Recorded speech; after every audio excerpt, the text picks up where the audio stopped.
Any amount helps. And now it is my pleasure to bring on our 1 p.m. Eastern streamer, Whit Pow, who is one floor above me in, in this building. Whit is a assistant professor in the Department of Media, Culture, and Communication at New York University, where they work at the intersection of transgender media studies, trans of color critique, electronic art, and video game and computer history. Their work has been published in Camera Obscura, Feminist Media Histories, and ROMchip, among others. I'll put a link in the chat. And their first book, Unmediating, A Trans Media History, is now under contract with Duke University Press. That looks like that title got a glow up. Whit, you'll have to tell me about that later. Yeah, we'll talk about it. Whit also loves mechanical keyboards and very tiny portable games. And today, as I understand it, Whit, you're going to be showing us some work from the Trans Games Digital Zine project, which is directed by Ari Gass and Teddy Pozo. But you're also like a recipient for this for this project. Like you're going to be contributing a game to it. Can you just give us a little more context about what you're sharing today? Yeah, thanks so much for that intro, Lane. And I appreciate you thinking my book title is a glow up. That's great. I think Unmediating is kind of like, ooh, yeah. But I'm excited about my book, which is also kind of a trans video game computer history, thinking about transmedia, transmediation. So today, I wanted to show you excerpts and a few games from the Trans Games Zine project. So basically, for some additional information, it was funded by the ACLS Digital Justice Seed Grant.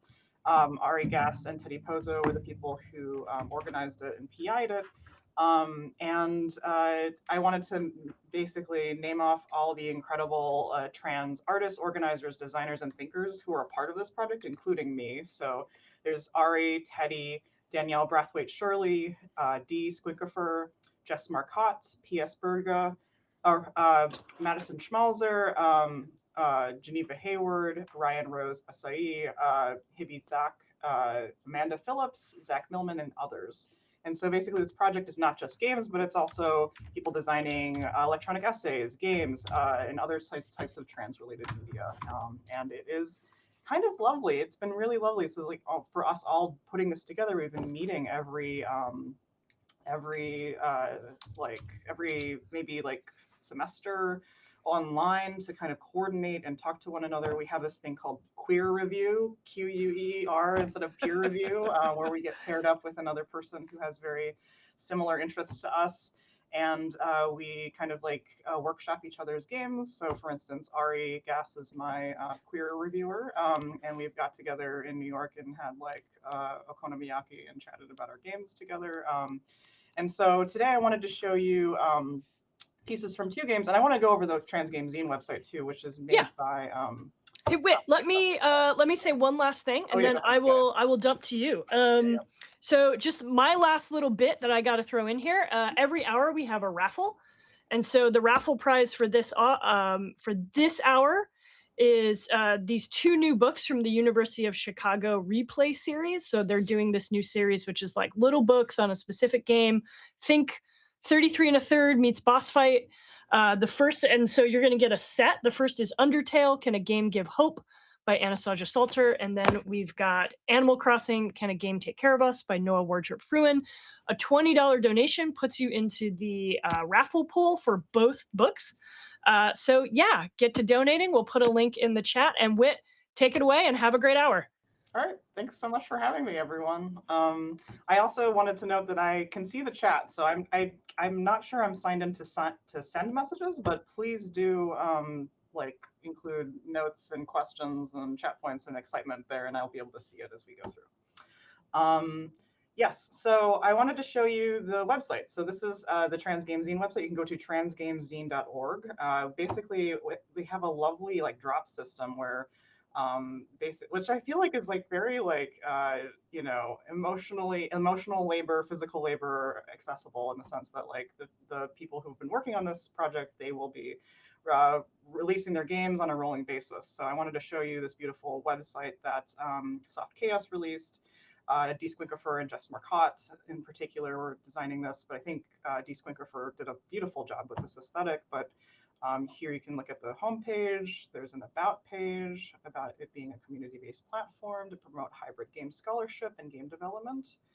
We have projects page, which is like kind of lovely. We have where you can look through all the games that you play through. We have bios of all the contributors and so far that have been released, and then a contact form as well. But I did want to also say that today I will be playing Chess Simulator Digital Edition by Teddy Pozo, as well as Transistor's Lament / Reset by Madison Schmalzer. And then I also wanted to play through like an unreleased, still in progress version of my own game called Lungs, which I like have in one of these tabs. If you can see in the upper left-hand corner, it says Lungs 1.2 audio, so it's like still in progress. But I will be going through all of these things today. But I think I wanted to start with Chess Simulator, and so I'll go through to projects, and I wanted to show you what the homepage for this looks like. So this is the artist statement. Clay sculptures are one of the oldest art forms, and they can be very durable, while queer and trans games are ephemeral new media and often become unplayable. Hybrids of physical and digital may be even more rare and bounded, as the multiple parts are put together only for specific installations and enacted by particular people for short periods of time. And so this piece is like really lovely, and I will start the game here. But this is Chess Simulator Digital Edition by Teddy Max Pozo. So February 2025. 4959 York Boulevard in Los Angeles. You've never seen the doors to this building open before. Inside, a world of curios. Sculptures stacked to the high ceiling, a clearing in the center filled with new art, and in the back corner, a sculpture.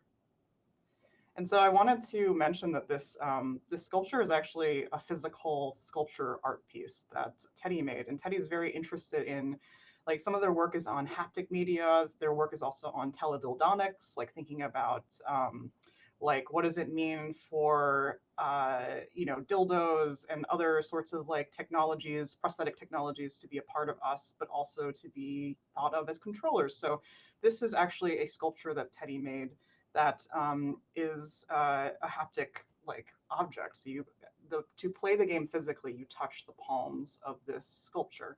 And so this version of the game is actually an online or a digital version, so it will simulate what it's like to play the game.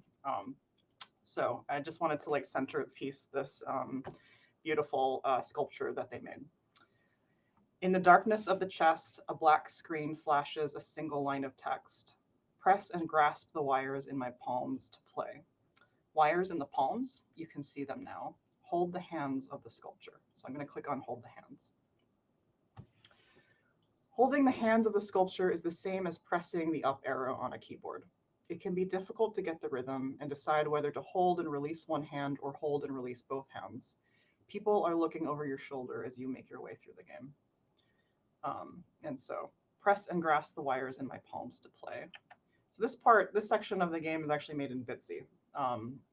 And so I'm getting positive reinforcement. Good. And then just new text just appeared. Of course you are not really here, are you? The square frame of the game is on your computer, and you may need to click within that window to leave this text and enter the frame. You can't hold the hands of the sculpture, so you may need to press the up arrow directly, or maybe swipe upwards. My hands are electric like a telegraph. You must press and release just like this. Yes, good. And so we are this little cursor at the bottom of the screen. I'm going to make this window slightly smaller, so hopefully you can kind of see the screen a little bit better.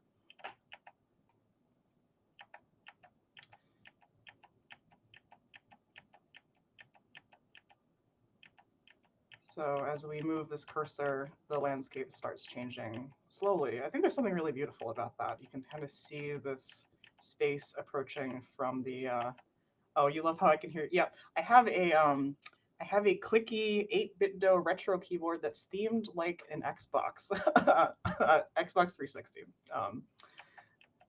Thank you for that comment. So as we approach, we continue going. upward, open, chest, question mark. This is a nice chest. Inside is a message. It reads, Eulogy for old friends, summer 2023. Read the message. And so I'm going to basically hold the hand of the equivalent of holding the hand of the statue to move upward. I remember you first as a tenderness, painful to touch. And I'm slowly crawling upward. You snuck up on me, made your presence known, while I pretended not to notice. You were there. Everyone else could see you.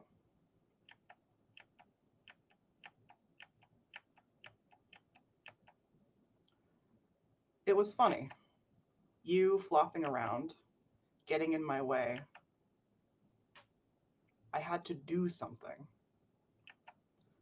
And one of the things I love about this portion of the game is just how emotional the words are, and then how like reflective these moving backgrounds are. They're like very simple, but there's just like this carrying of tension that I love about this. You made me seem different from everyone else. You were too big, and I was too young to contain you. Adults needed to measure you. I was not really excited to go to those adult places. And so here I'm moving upward.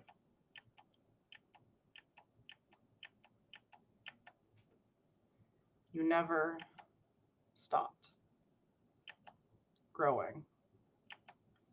I learned to tolerate, accept, love you. You seemed more important than me. I snuck in behind you. Again, I love these illustrations. They're just incredibly moving. Just like, I don't know, hit me in the heart when I see them. They never cared for me. They only wanted you. They were angry to want you, ashamed. How you made them want me. And so I'm crawling upward past these growing plants. I let it go on too long. Heaviness built inside me. You just kept getting bigger. Then a realization. Too horrible to be true. For me to live, you had to die. And this image is also just reminds me of like chain link fence or like a beating heart or a whole bunch of beating hearts decentralized. The night before it happened, I tried to hold you one last time. I let the water rain over us. When I held you, I felt nothing. So we're progressing upward or downward down this road. I write this to say farewell, old friends. I wonder, will I miss you like they say I will? Will I regret this? No matter the cost, I must go on. Goodbye. I kind of love the way this game makes use of this sort of upward motion, and then it's also kind of a movement in the toward the distance. And then here we're approaching a new space.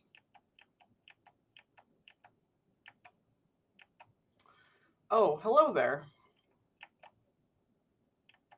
Yes, I wrote the eulogy for old friends. You read it? I'm kind of embarrassed. What did you think? Oh? Well, that's interesting to hear. Thank you for talking to me about it.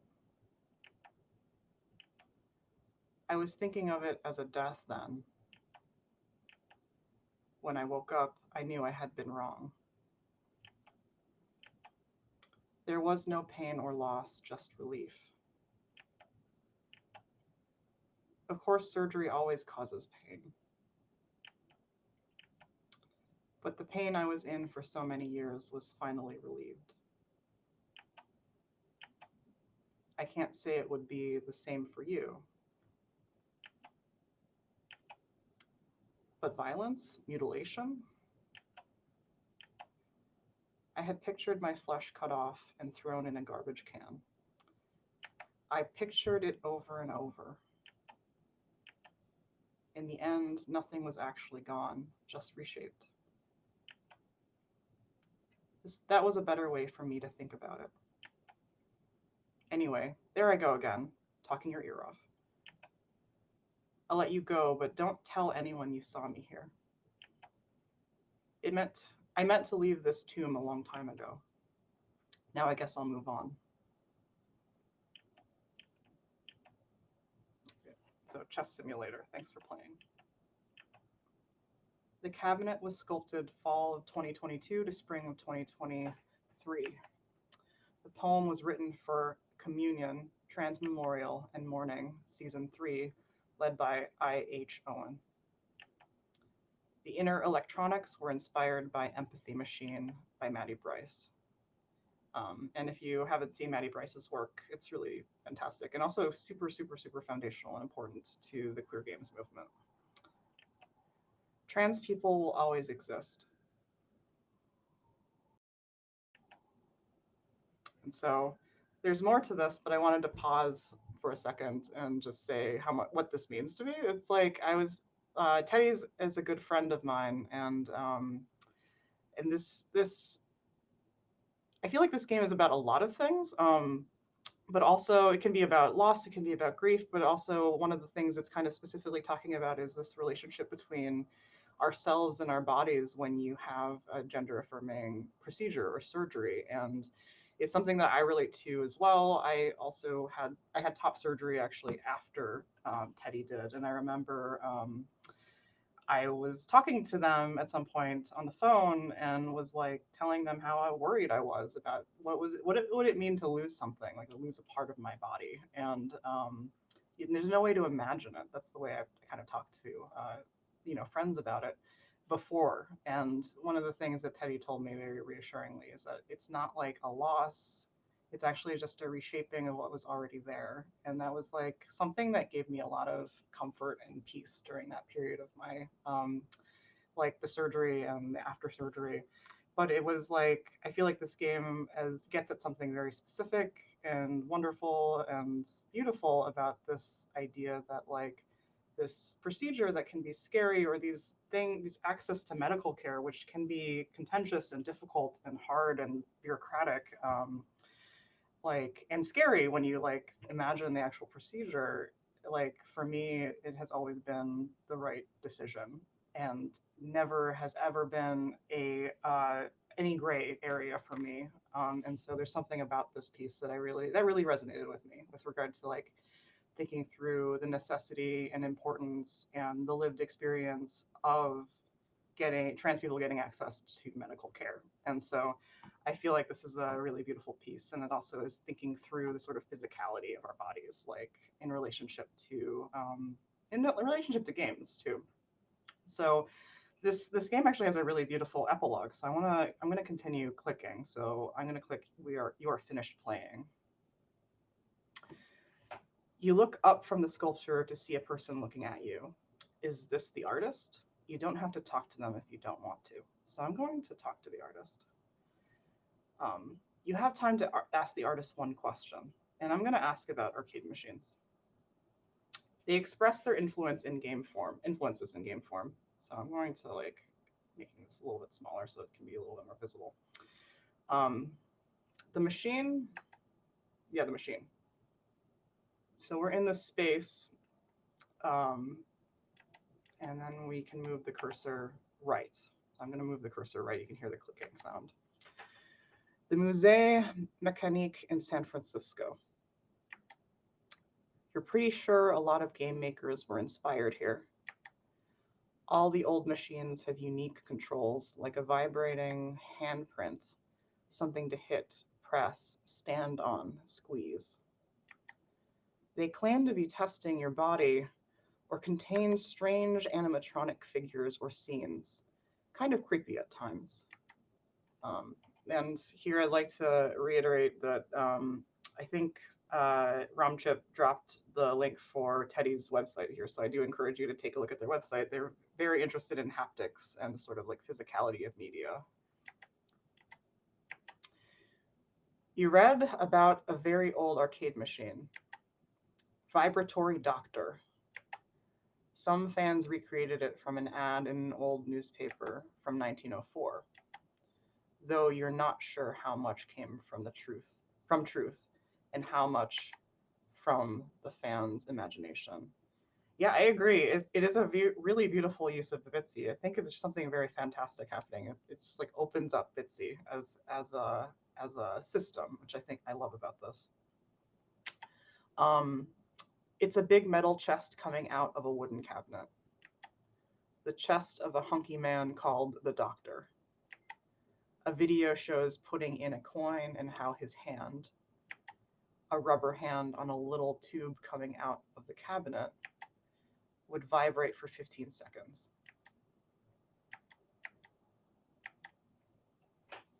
This kind of interactive sculpture you read is called a figural arcade machine. You want to make one out of clay. The hunky chest reflected anxieties about 1900s masculinity. But you can make a chest of your own with its own standards of gender. You think about the hands being electrified. You want people to have to touch the sculpture, to play the game. You can't be sure if this idea will work, but you're excited to try. I feel like this is a very moving vignette here. So I'm gonna go deeper into the artist process. There's continued sort of elements here as we see the behind the scenes of this. I'm going to make the window slightly larger. The grid appears in your mind like a drawing board. You are the artist. You must make the machine out of clay. It must have a body, 2 hands, and a head. What will you make first? So I'm going to go with head. The head. So here we're again in Bitsy. I think this is just a lovely use of Bitsy as a expressive medium. So I'm here in this sort of almost like sculpting spatula. I'm moving it here, I'm pushing it here. The head starts with a clay slab. You roll it in a special machine. When it is firm enough to stand on its end, you cut it into a special shape. You make it into a tube shaped a bit like a head. You connect the 2 ends carefully and then apply pressure to add the features. You press in to make the eye sockets, out to make the brow bone and the suggestion of a nose, and out to create a lump for the mouth. The rest of the details will come in time. And I'm going to press in here. Without a crown, the head is flat on top and obviously hollow. It reminds you of the 1991 Frankenstein movie. In the book, Dr. Frankenstein is obsessed with creating a person, but cannot stand what he has made as soon as it is finished. You resolve not to hate your creation, no matter what. When you add the crown, closing the hole on top, you leave the head bald.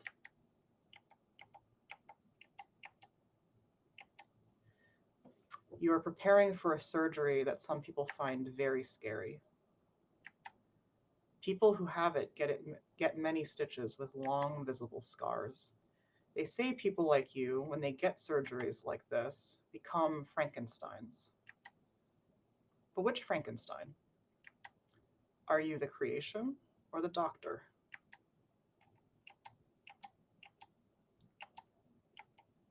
You rest, satisfied with your work for now.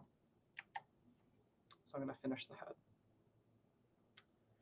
A creation representing yourself, but not yourself. A promise to accept your creation of the clay and of your own body. And I'm going to do the hands. Okay, the right hand. I do love the animations for this. It's almost like alive. So here we have this sort of like sculptor's implement here. Making the hands takes all the hand building techniques you know. You start with small slabs and coils and work from there, using tools to shape the knuckles and fingernails. You always had small hands, but now they are becoming thick and veiny. Your hands are calloused and strong from working the clay. As you sculpt, you hold the hand with your hand to make sure it feels comforting. I'm going to go inside the hand. After drawing the lines of the palm, you pierce it with a coil of high temp wire. It is the same kind of wire used in electric kilns, so it will survive the kiln and remain conductive. If all goes well, the player will be able to complete an electric circuit by touching both this coil and the wires in the left hand at the same time. And there's something I love about this game, and also just about Teddy's work about thinking through the body, because this is something I talk about a lot. I teach queer and trans game studies courses at NYU, and I'm teaching a master's version and an undergraduate version right now. But one of the things that I do at the beginning of the course, like in terms of just weeks and weeks, is just like trying to decenter this sort of idea of our bodies disappearing in relationship to technology, but actually our bodies being crucial in our relationships to technology. Like we need a body to kind of complete the circuit between ourselves and the machine, or ourselves and the game, right? So like I love games that call attention to the fact that our bodies are necessary when we engage with games. They're necessary and they're here, and we also have to take care of them. I think that's like also very important too. The wires on the wrist will connect to a toy called Makey Makey. You think about Empathy Machine, the performance art in which Maddie Bryce turned her body into a controller for her own game using Makey Makey. And I feel like there's something also really beautiful thinking about game history with this piece as well, just kind of like, and how this piece is referencing other trans games like Maddie Bryce's work. One of the really important pieces that she's made is Mainichi. And speaking of history, I just wanted to plug ROMchip again, just because I, for instance, have published one of my earlier pieces called Outside of the Folder, the Box, the Archive. In the first issue of ROMchip, actually, Lane invited me to do that, and it's about this sort of trans history of what does it mean for trans history to not be able to be contained within a folder, within a box, within the structures of the archive. And I think there's something freeing and beautiful about that sort of like potential just for openness and this imagination of something else or otherwise. Okay.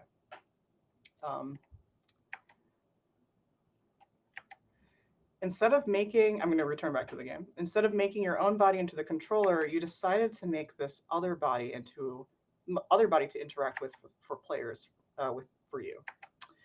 Will this distancing be a good idea?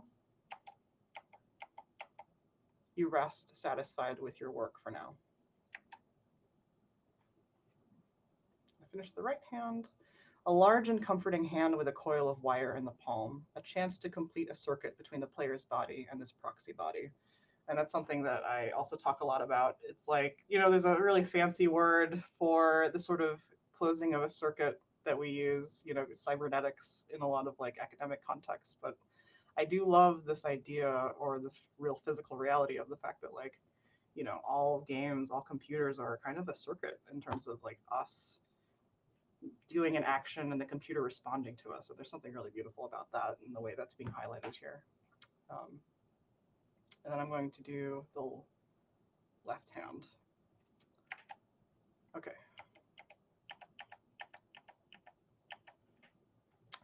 You've decided to make the right hand more calm and the left hand more expressive.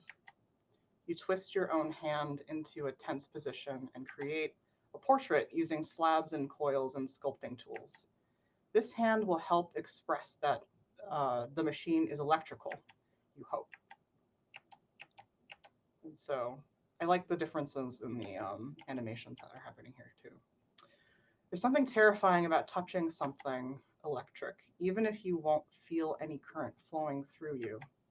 You will be asking players to touch wires that will detect their body's electricity.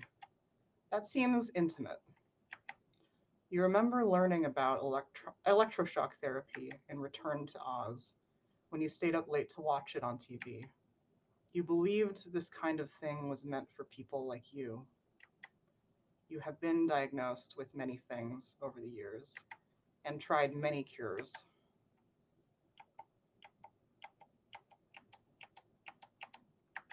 I'm going to go down here.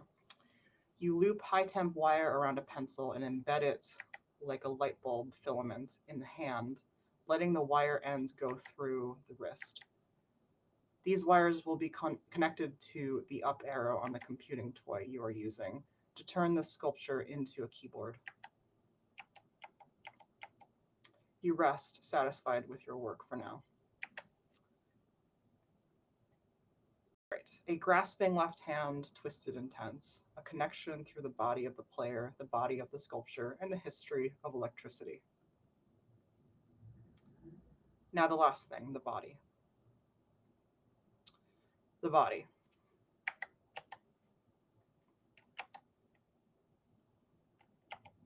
So we'll start down here. You will make the chest of the sculpture using the oldest ceramic technique. It is a large, hollow coil pot. You roll the coils thickly from the big bin of recycled red clay in your studio. You layer them and press them together, scraping each one with a fork before adding the next one. The shape is not realistic, but formless, the suggestion of a chest existing beneath a loose robe. And this is also kind of resonant for me too, because I used to do a lot of pottery as a child. I used to throw a lot of pots and make pots, coil pots and stuff too. So seeing Teddy being able to do this like on a large scale is kind of amazing. Every day when you finish in the studio, you must move your chest to the shelf. It is heavy, so you lean the chest against your chest, which is also very heavy. Your chest is formless, squeezed into a tube or jiggling under a loose garment. The wet clay is heavier than the final fired piece will be, because it is full of water. The chest you make is full of holes. At the neck, a ruffled rim that the head and neck will rest upon. At the base, 2 arches for 2 hands to slot in their backs resting on the table, and their wrists extending inside. You do not carve, but build around an opening the size of a small computer monitor, right in the chest of the sculpture. You sculpt whorls of fabric or flesh extending from the cavity. These will slightly obscure the screen when it is all put together. I guess I'm going to go through the chest. You rest, satisfied with your work for now.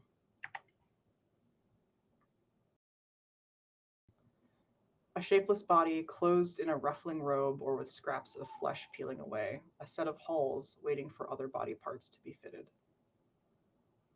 You created all the parts of the sculpture. It takes up a lot of space on the shelves of this clay studio in the basement of the Community Arts Center. Everybody has something to say about it as you walk around.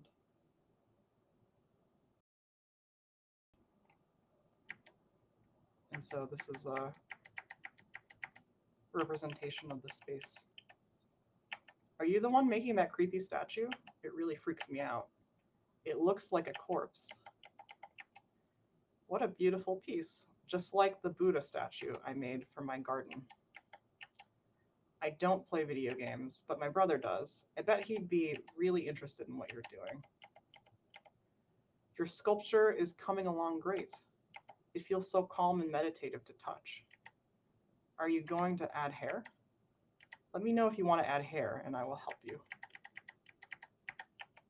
Mugs and bowls thrown on the wheel and small hand-built pieces are placed on pieces of wood alongside the shelves.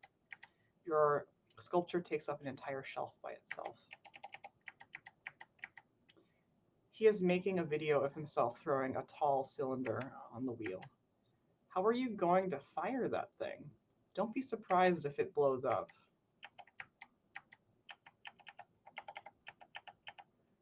Are you going to use an iron oxide wash? I always do that with my sculptures to bring out the details. The studio provides pre-mixed glazes, glossy and matte. The studio has oxides and other powders that you can dilute or mix into your own glazes. I remember like when I was young and was throwing a lot of pots and pottery, there was always such a shocking difference between the way a glaze looked and the way it looked after it was fired. I think there's something like beautiful and transformative about that whole thing, because there's always that moment where things were being fired and you wouldn't see it. This shelf is for greenware pieces, dry raw clay to be bisque fired. There is no space on the bisque firing shelves for your pieces. This shelf is for pieces to be glaze fired, a second firing, usually at a higher temperature. You are not sure yet whether you will glaze your machine. Yes, that's also a really good point. I also remember the two firing instances where your pieces would be baked in the kiln twice, once to harden and then second time for glaze. Whoa, what are those wires? You better make sure to make a note that they're supposed to be fired in the piece. The electric kilns have coils of high temp wire lining the inside. They are heating elements. And then we're going to go to this cup of coffee, it looks like. You thought you were almost finished, but that's a lot to still think about. There's still a lot to do. You decide to rest and reflect. Okay, so you have a lot to think about, but there's nothing to be done to change what you made. Your clay pieces are all dry now. This is a dangerous time for the pieces because they are fully dry. You load each piece into a rolling cart. The biggest piece is the body, the chest. You and your teacher carefully lift it and place it on the floor of the kiln. It only just fits. Next, you add risers, little columns that will support a shelf above the body. You carefully lower a kiln shelf onto the risers. You can place the head and hands together on a single shelf. You've made so many tests. You know the wires will not melt or burn away. A preset function on the electric kiln controls. This will have to go overnight. The next time you come back to the studio, your piece will be fired.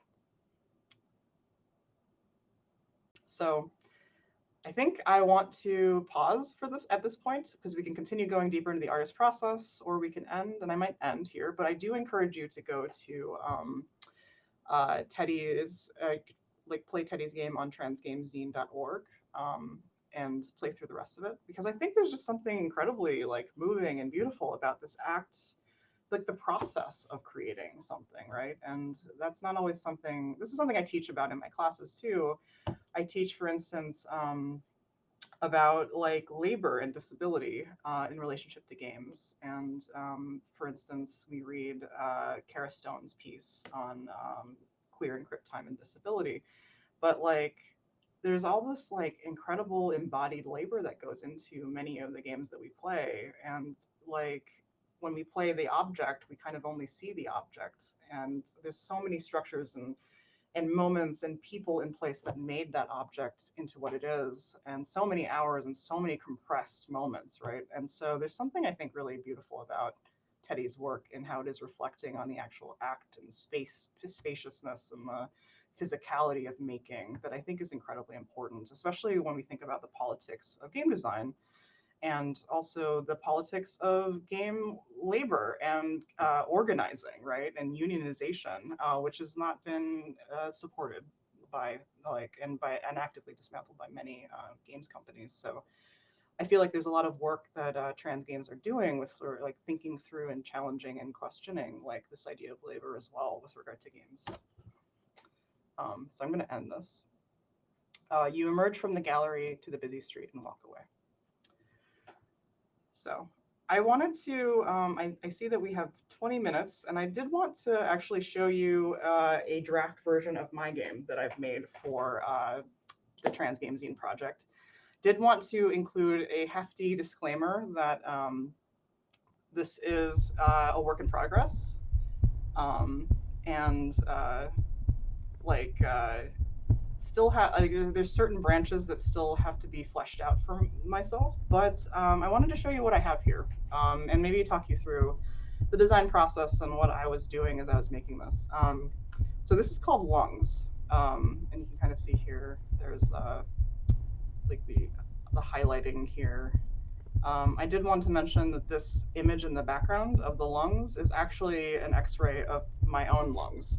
So in 2021, I was hospitalized from getting sick from COVID before I was vaccinated, before it was actually available to be vaccinated. It wasn't possible. I was hospitalized for 3 days, and I was diagnosed with acute hypoxic respiratory failure. So that means that my lungs were actually filled with liquid and I couldn't breathe. And so this piece is actually interesting because it ties in with a chapter of my book, even though my book doesn't really talk about this personal aspect of my lungs, but there's a chapter of my book on mediating that's under contract with Duke University Press that actually does a like visual media analysis of that X-ray. And here I'm taking that X-ray and doing something else with it. So it's interesting because for a lot of my game design, they don't really intersect with my writing, but I did want to like show you briefly. This is my website, but I have a game design page. You can see lungs here, but I also made a game called Digital TV Breakfast, which is a remediation of Jamie Faye Fenton's original trans glitch art piece, Digital TV Dinner. And I did want to say, like, if you could see me in the stream window, I actually have a original Gorf cabinet, which was, I have archival footage of Jamie Faye Fenton, a trans game designer. I have footage of her actually coding and implementing and using like an in-circuit emulator to program this, like a prototype of this cabinet. So her work is really important to trans history and trans games studies, which I guess I'll use as a moment to plug ROMchip and game histories and this fundraiser that we're all doing. But yes, I mean, it would be, it's been a little bit since I've written something for ROMchip, but I could consider doing some sort of trans games history thing for them again.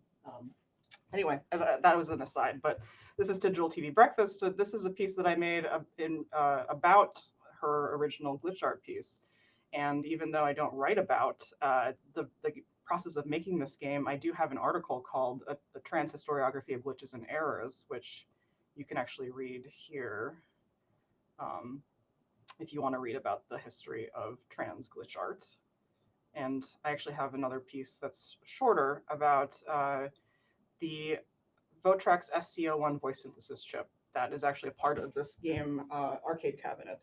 So this arcade cabinet has a voice synthesis chip made by Votrax in it. So there's like a synthesized voice in it. So I'm connecting the history of voice synthesis to trans game design and trans game history. And this piece was, a short essay was published in Flow Journal. So you can read it here on my website or go to Flow to take a look at that too. Okay. Anyway, so this is my lungs piece. I'll go through the credits really quickly. So this is created by Whit Pow with me. The piece was a proud part of the Trans Games Zine project. funded by the ACLS Digital Sources Seed Grant. I wanted to include all of my the trans glitch piece is hugely inspirational. Oh, I'm so glad. It was a very meaningful piece for me to write. So I appreciate anyone who took the time to read it, because it's kind of almost lovely to be able to share that experience. There's an emotional experience that I had engaging with her work with other people too. So thanks for that note. Anyway, so I wanted to thank Ari, one of my students, Kat, for playtesting. Okay, lungs. This is an X-ray. It is an image of my lungs taken on February 20th, 2021 at 9:04 p.m. I look at these medical images of my body and it doesn't feel like me. And I'm not sure what me feels like anyway. Why does it feel like every time I look at a medical image, I don't recognize myself? And so this game is actually designed to kind of look like redacted text in like a file. And so, which I realize now has a lot of different political resonances with regard to like the Department of Justice and files that are being released right now too. But this was made before then, but I mean, there's a lot of resonances with a lot of like archival bureaucratic sort of like control and history as well. But so as you kind of scroll through, you can start seeing that there's different sort of like messages that are hidden in these redacted areas. So if I click on "It's an old feeling," it's a feeling as old as my own body, the feeling that I am instead of inhabiting it. I used to experience this more through my life in pictures taken of me by. When I looked in the mirror, now I feel this the most when I look at medical images. These x-rays, the images of me taken in a surgeon's photography studio, which makes up. So I'm gonna go through. It's a feeling, the feeling that I'm looking at a body. Oh, let's go back actually. Looking at a body instead of inhabiting it. And then pictures of me taken by my friends, family, event photographers, myself. And so a 45-page password protected PDF of the full image of my body. So I'm going to click on looking at a body. It is strange looking at a familiar body in the mirror, familiar and cheekbones and hair, and yet feeling like you're watching someone else. For some reason, it was the hardest for me to have compassion for this person, even though I gave it freely to everyone else. And I think this was kind of funny, but Ari actually was playtesting through and found this that I had left there. It has been hard learning how to love this person. I want to love myself more. I am angry that I have to love myself more. I am frustrated that it is so hard to love myself more. I wish I could love myself more. And then I can click, it's an old feeling. So I'm going to click on the 45-page password protected PDF full of images of my body. I don't want to show you this PDF, so I won't.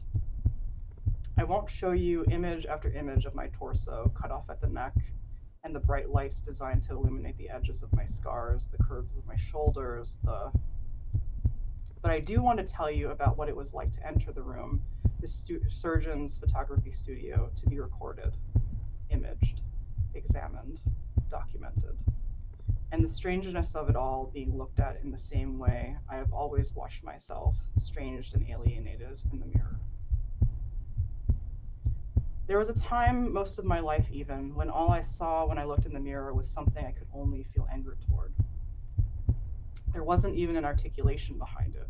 I was just angry, angry, angry. I think my anger was a friend even then. It was protecting me from the edges of my own sadness, the feeling of misalignment, the preemptive knowledge of grief, mourning, loss. I wish things had been clearer then. I wonder now how things would have been if I had not grown up with this loss, the feeling that already some part of me hoped for something. And so if you scroll through, impossible, unimaginable, inarticulable, out of reach. Or so I thought at the time. I did not know how living in my body could be joyful. It had always been like pushing a rock up a hill, effortful just to breathe, look in the mirror, be seen at all, go outside, move.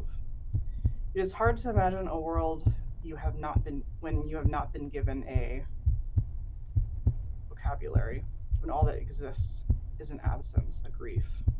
How do you name something when you only know its edges, the parts that run jagged, crowning the absence that has always been there? And as you'll notice, there's a different sound that's happening with this slide, or with this page. When I look at this X-ray, all I can see are the holes, the dark spots where the lungs are supposed to be, the spaces between my ribs, the hollowed out bits of my chest, imaged through absence, nothingness, loss. And I think of my lungs. And so this last image is, if you've noticed over time, as we get further and further down into this sort of like hierarchy, so I made this in Twine, the more the image becomes pixelated, or the more the image becomes composed of fewer pixels. And at one moment in this GIF is actually like a relatively unpixelated image of the X-ray. And the sound that I've chosen here is actually like a stock sound of what lungs sound like when they have pneumonia. So basically, my lungs were filled with fluids. I had COVID pneumonia, which was the diagnosis with acute hypoxic respiratory failure. So yeah, so this piece is kind of like, and if you click on lungs down here, kind of return to the beginning, but there's other branches and stuff that I wanted to encounter here. But this piece is kind of like thinking through this sort of like, almost like, what does it mean to imagine ourselves outside of the medical archive? What does it mean to imagine ourselves in relationship to the possibility of existing outside of an archive, outside of a system that is meant to document? And that's something I think about a lot with regard to history. Like, and I guess that's another reference to ROMchip there. Again, I think some of the work that ROMchip is doing is also to kind of not just like question the way we write history or what histories are written, not just the challenge like what histories are written, but the way histories are written. And that's some of the work that I really appreciate about this journal. It's not just about thinking through, you know, like it's, I mean, I'm always gonna like assign and cite Lane's essay, A Pedestal, a Table, a Love Letter. But there's something about this idea of it, game history not just being an adding on, but a how do we like actually locate and look at the structures of history and knowing that structure the way that we write about history and the way we think about game history too. And so that's the sort of work that I'm also doing in my own research too, is like, what does it mean to rethink and re-encounter and rehistoricize and restructure our relationships to technology, to games, through this experience of trans life? And that's something that I feel like the Trans Games Zine is doing really beautifully. Also, like, what does it mean to not just express trans experience, but also to do it in these interactive mediums, right?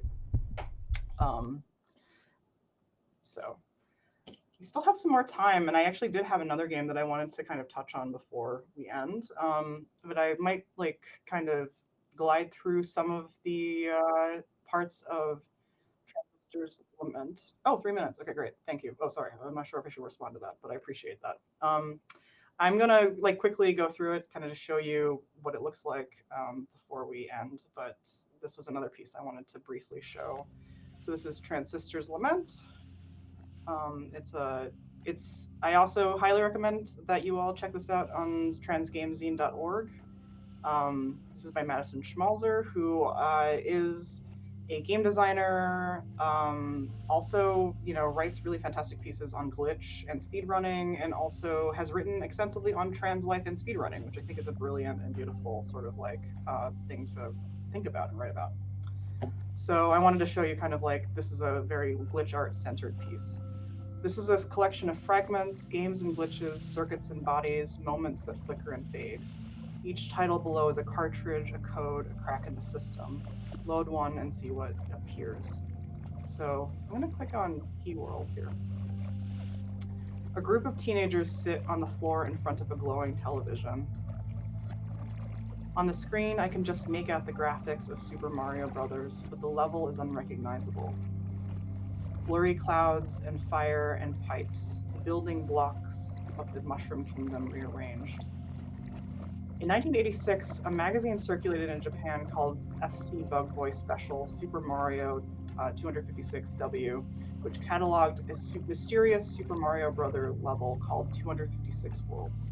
So here's this sort of historical piece.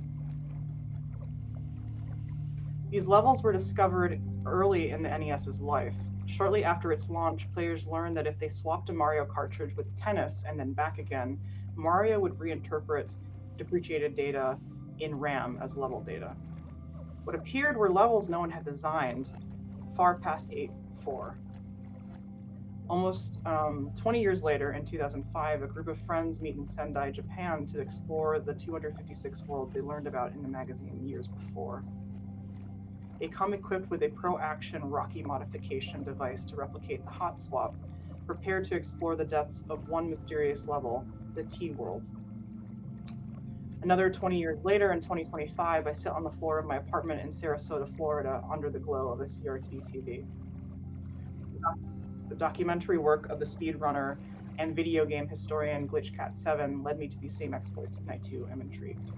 And so I encourage you to play through this game. It goes through this sort of like glitch art, glitchy, counter metagamey sort of like approach to games and glitches. And I also highly recommend Madison's work too. So, and I guess, are we close to the end or? Okay, cool. Hello, Whit. Thank you so much for taking us on that exploration of the Trans Games Zine. And can you just remind us what that URL is for folks who want to check it out some more? Yes, so it's transgameszine.org. So it's games with an S. So All right. transgameszine.org. Awesome. Amazing. Everyone should just, type that in, bookmark it, check it out for more.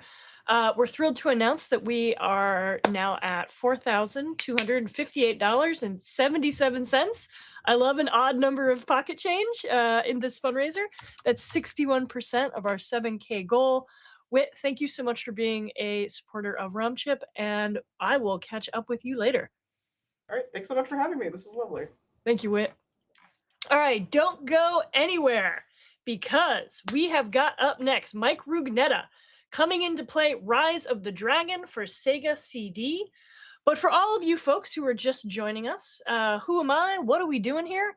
I'm Lane Nooney. I'm the managing editor for ROMchip, a journal of game histories. We are an open access hybrid audience online venue for the publication of game history. And so what that means is that first we develop, solicit, edit, and publish work across a range of formats. We've got traditional academic articles, oral histories, translations, short essays. We deal with everything from video games to board games, analog games, sports, and play. Second, we have no paywall, no advertising, no logins, no predatory publishing model. You don't have to pay a thing to read the research published in ROMchip. And last, we are a hybrid audience, which means we are trying to create a big tent around game history. We believe that you shouldn't have to have a PhD to be able to write for or interview for or read ROMchip. So our current Tier 1 fundraising goal, $7,000, pays our basic operating costs. But of course, we don't want to just hit that goal. We want to smash it. We've got other tiers for 8.5K and 10K. And that money goes directly to paying more writers, more translators, making more game history possible. Don't just hover over that link. Smash it.